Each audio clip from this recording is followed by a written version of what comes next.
हे सखा, हे माधव, हे कृष्ण, तुमर प्रिय सखी कृष्णार प्रणाम ग्रहण करिब। हिमालयर हिम छाया तलु तुमर मोहनीय श्रीमूर्ति को मोर मन मानस पटरे दर्शन करी मानस मंथन करुछि। मो जीवनर कथा, मो अतीतर ज्वलंत कहानी, यज्ञ वेदीर होमाग्निरु जन्म होई मो हिमालयर पाद देशरे पतिता अपेक्षा करिछि मृत्यु को। काहे मृत्यु? हे कृष्ण, तुमे जीवन देई पार, तुमे कौन मृत्यु देई पारिबो नाही? द्वापर जुगर अंतिम पाहाचरे पांडवंक स्वर्ग यात्रा, धर्मराज युधिष्ठिर, भीम, अर्जुन, नकुल, सहदेव, पंचपतिंक पछरे पांचाली पाद परे पाद पकाई आगुकू चलीछंती समस्ते। किछि पथ अतिक्रम परे द्रौपदी तलकू खसी पड़िले। पंचपति केही भी पछकू चाहिलेनी।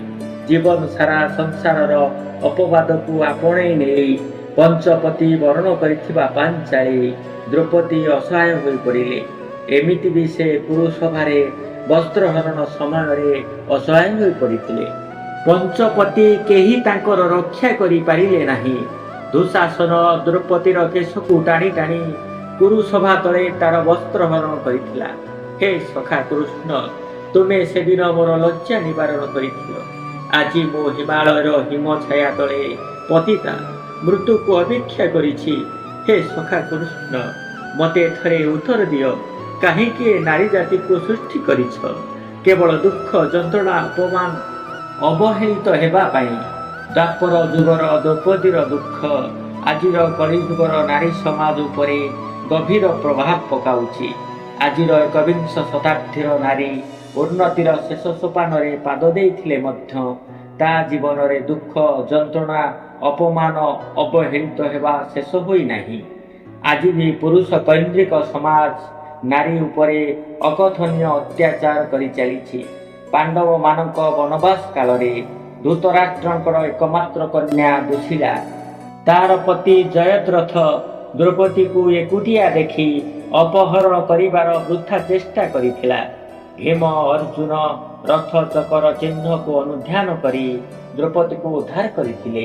आजिर समाज उपरे एही अपहरण कुप्रभाव रहिछि। कलि जुगरे अनेक नारी निज लोक मानक कुचक्षुर शिकार होई अपहृता मध्य हेउछंती। भाई भाई विवाद रे माँ समान भाउज को लांछित अपमानित हेबाकू आजिर लोक पछाउ नाहांती। पांडव माने ज्येष्ठ भ्राता युधिष्ठिरंकर प्रत्येक कथा मानिबाकू बाध्य हेउथिले। प्रथम थर पशा खेलर निमंत्रण को स्वीकार करी पंच भाईंक परे द्रौपदी को बाजी लगाई पशा खेलिबा कोन नारी प्रति भरत वंशजंकर सम्मान थिला?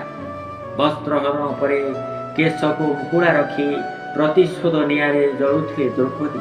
दुशासन छातीर रक्त रे से केश को बेणीबंधन करिवे।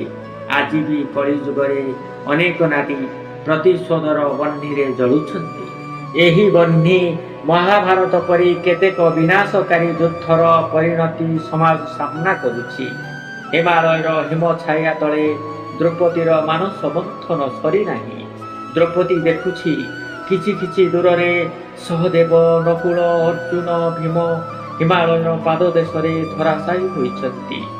एका हिमालयर सीमांतरे चलीछंती धर्मराज युधिष्ठिर, तांक सह एक कुकुर।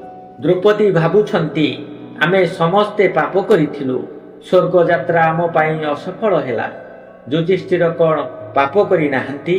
अर्जुन लाख बेंधी द्रौपदी को विवाह करी घर को आनिले।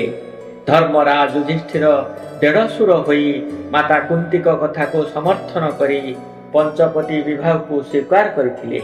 यह कौन तांकर पाप नथिला? कुरुसभारे पशा खेली भाई एवं पत्नी को पण रखिबा कौन पाप नथिला?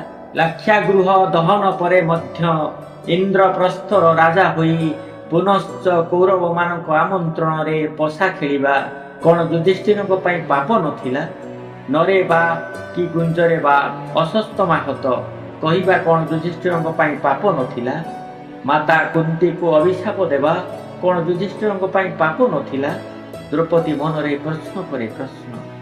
ଅପେକ୍ଷା ମୁରଲୀ ମନୋହର ଶ୍ୟାମ ସୁନ୍ଦର ଶ୍ରୀହରି କୃଷ୍ଣଙ୍କୁ। ହିମାଳୟରେ ପତିତା ସଖୀ ଦ୍ରୌପଦୀଙ୍କୁ ସଖା କୃଷ୍ଣ କଣ ଭୁଲି ପାରିବେ? ଶ୍ରୀକୃଷ୍ଣ ହିମାଳୟର ପାଦ ଦେଶରେ ପହଞ୍ଚିଲେ। ପ୍ରିୟ ସଖୀ ଦ୍ରୌପଦୀଙ୍କୁ ନିଜ ରଥରେ ବସାଇ ସ୍ୱର୍ଗକୁ ନେଇଗଲେ। କହିଲେ, ସଖୀ ତୁମେ କାହିଁକି ପ୍ରଥମେ ହିମାଳୟରେ ପତିତା ହୋଇଥିଲ ଜାଣିଛ? ସ୍ୱାମୀ ପୂର୍ବରୁ ସ୍ତ୍ରୀ ଅଧାମ ପରିତ୍ୟାଗ କଲେ ତାକୁ ସଧବା କୁହାଯାଏ। ସେ ତାର ଶଙ୍ଖା ସିନ୍ଦୁର ନେଇ ସ୍ୱର୍ଗଯାତ୍ରା କରିଥାଏ। ଏହି ପରମ୍ପରା କଳି ଯୁଗରେ ରହିଅଛି। ପତି ପୂର୍ବରୁ ଯେଉଁ ପତ୍ନୀ ମୃତ୍ୟୁବରଣ କରିଥାଏ ତାକୁ ସଧବା ଭାଗ୍ୟବତୀ କୁହାଯାଏ। ଏହି ଭିଡ଼ିଓଟି ଭଲ ଲାଗିଥିଲେ ନିଶ୍ଚିନ୍ତ ପ୍ରିୟଜନଙ୍କ ସହ ସେୟାର କରିବେ। ଆମ ଚ୍ୟାନେଲକୁ ଲାଇକ୍ ସବସ୍କ୍ରାଇବ୍ କରିବାକୁ ଭୁଲିବେନି। ରହୁଛି, ଜୟ ଜଗନ୍ନାଥ।